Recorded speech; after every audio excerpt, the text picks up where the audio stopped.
Okay, this is our third video in the series for the top 100 common magical items. This is Spicy Dungeoneer and welcome to the channel. We're continuing with this magical item from the Ghosts of Saltmarsh, which is a statuette of Secular, who is a sort of shark god and a very old character that is in Dungeons and Dragons. What does this magical item do? Well, if a tiny creature comes within it, has to be a sea dwelling one, it gets 1 damage once per hour. So you can see it's pretty niche and really not that useful, but you can see that at this level, at 48 in this ranking system, we're starting to get into the magical items that do have an effect. This next one at 47, Charltons Dice.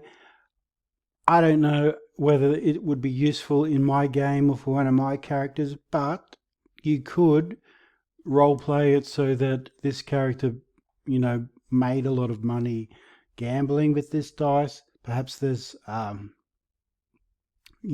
hook into some larger story that you could make up.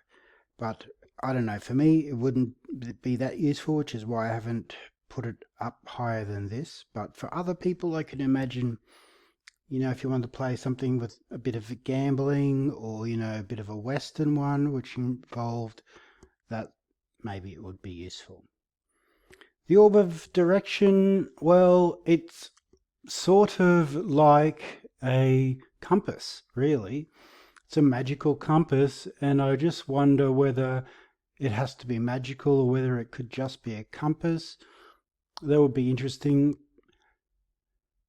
Rope of Mending. I don't think I've ever played a game where I need this, but then again, I have had some players say that about cutting their rope, but then how they're going to get it back together. You can actually splice rope and then re-knit it back together. It does take time and probably a few skill checks.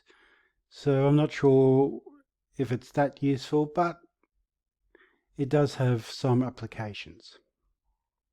The Scribes Pen, you can write on any surface and decide whether it's visible or invisible. It's really like a marker. It requires one of these marks of scribing. What would I use it for? Something like this. But I don't know whether it would actually work in a game, but I'm sure that there are some people that would use an item like that. Heward's handy spice pouch. Well, ever since Delicious in Dungeon or Dungeon Meshy, who hasn't been thinking about cooking monsters while they play D&D? And I think this leans into that. It might be possible to use the pepper or the salt as a weapon. That could be interesting, but you don't get that much of it.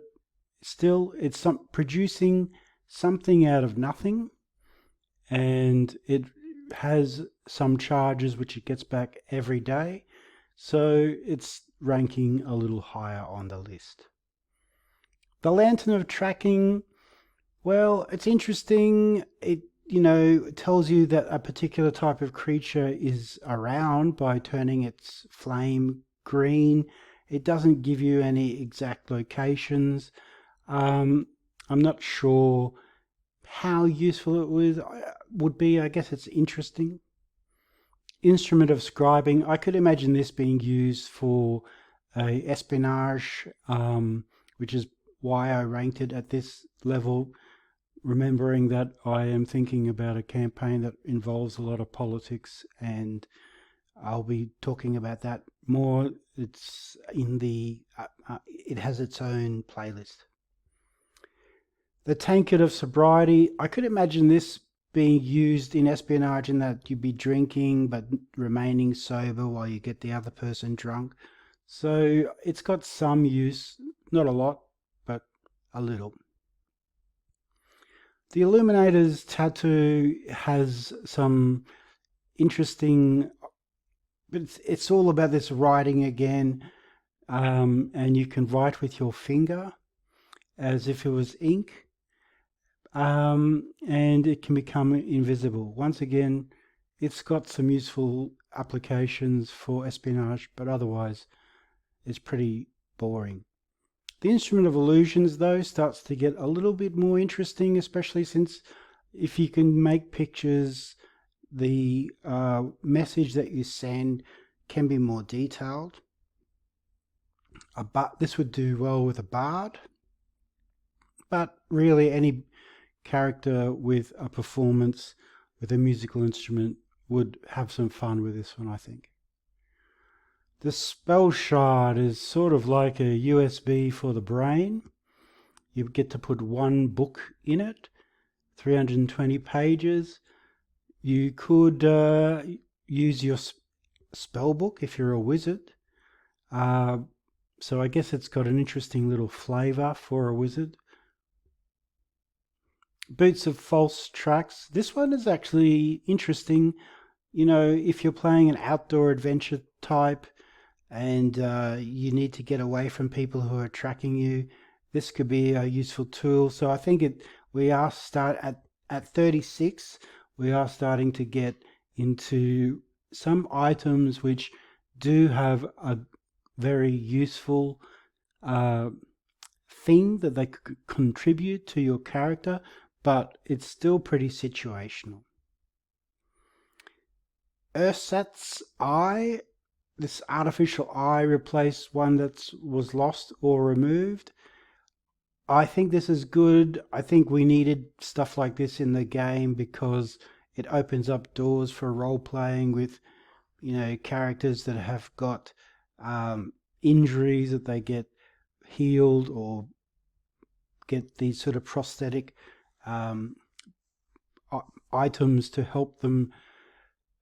In a game where we have healing all through it, it's probably easier to just get it magically healed. But, you know, it's an interesting little thing to add. I wonder about getting dark vision. Like, could you actually get eyes like this that are better than the vision that you have? That would be interesting. Pole of Collapsing. I got excited about this when I first saw it because, you know, carrying around a 10-foot pole used to be much more common than it is these days. It was the, you know, looking for traps and pits and stuff like that back when your characters had a slightly less of a life expectancy. But the problem with carrying a 10-foot pole is it's such a large thing. I think, though, this would be much better if you could also use it as a quarterstaff and maybe even get it down to a bit smaller, sort of how Sun Wukong or the Monkey King uses it. So it didn't end up being as exciting as I thought it was, and it only stretches out as far as the space that it is allowed to grow in. Prosthetic Limb, as I mentioned before with the eye, we needed rules like this. I think it's interesting, but it opens up more questions as well, like can you get, say, forearms now? Or can you put attachments on it like those Warforged, you know, the wand sheath or something like that on it?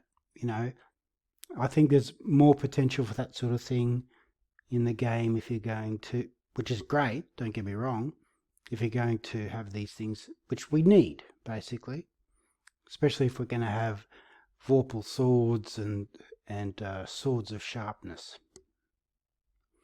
The Shield of Expression, I don't know, I think it could have been a lot better, perhaps being able to change its coat of arms or something like that would have been cooler.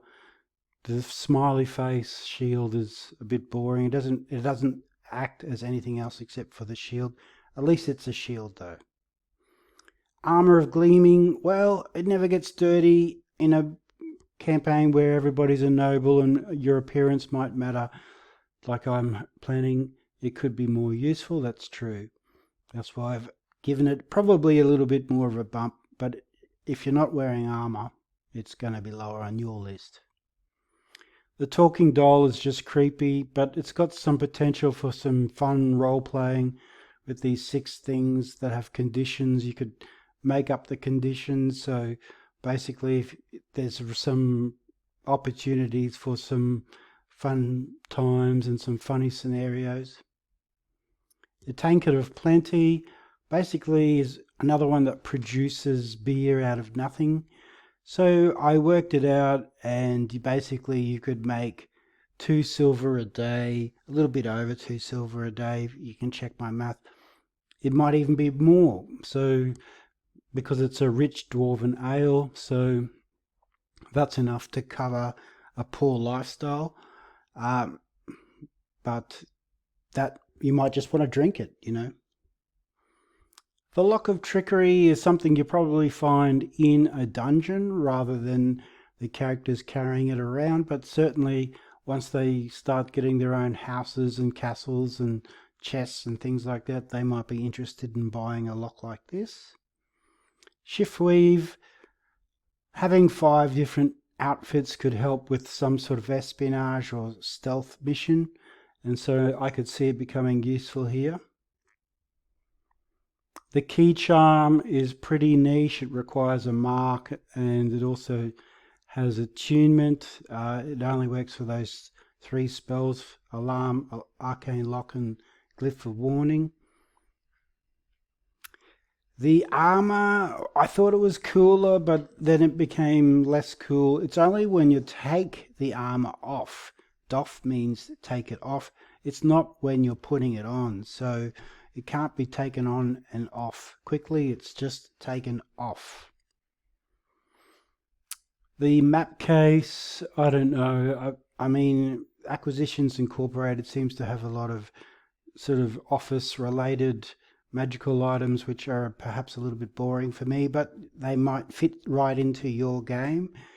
Having a map like this, I don't know, I thought part of the fun was actually finding your way through difficult terrain, not having a map, but I can see scenarios where it would be useful. Chest of Preserving is basically an esky or maybe a cooler. We say esky in Australia. Did you know that your food will go off in D&D? Now you know you need one of these.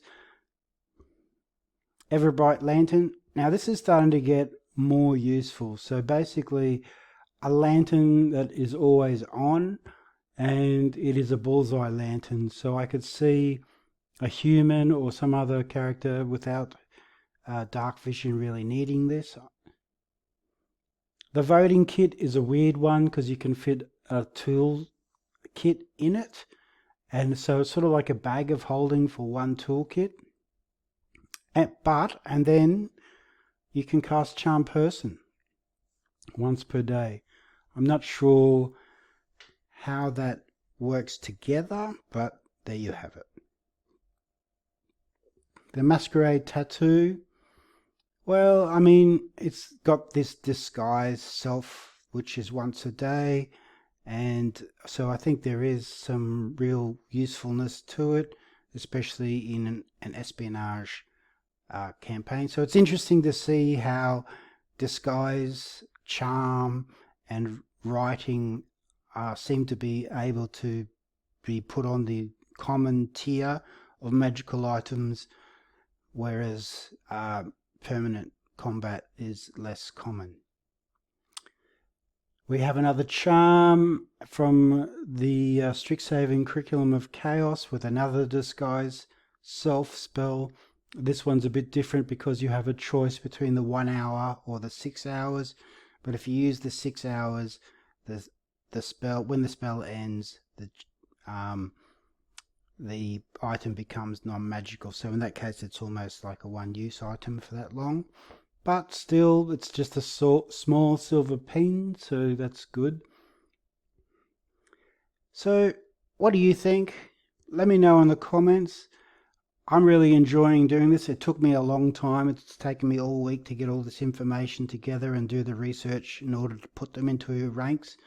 If you like, please like, subscribe to the channel, and if I've got anything wrong, leave a note in the comments. And I'll see you on the next one. Bye for now.